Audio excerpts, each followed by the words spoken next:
po, nag-train po ako sa UNICEF po ng child, yun sa mga bata may special needs, sir. So, nakatanggap po ako ng kit. So, yun po yung ginagamit namin.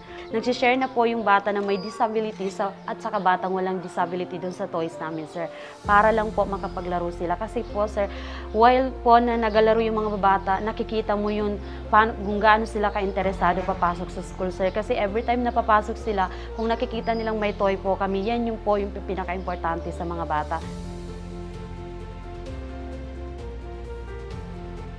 Mas importante talaga na meron silang closeness sa ibang estudyante, sir. Kasi yung sa kanila, yung meron silang ibang needs, sir. So, nakikita nila dun sa bata, sir. Mula nung pumasok siya sa daycare, pagbabago niya po, ayan, marunong na siya makipagsalamuha, may sharing. Tapos ano na po siya ng cooperate na talaga siya. Pag mag-color sila, color din siya, participate talaga siya. Sa ngayon, kaya napansin namin po yung development niya talaga. Sana po, if ever na hindi lang dito, lahat sila is meron magandang kinabukasan sa susunod pa maraming taon, sir.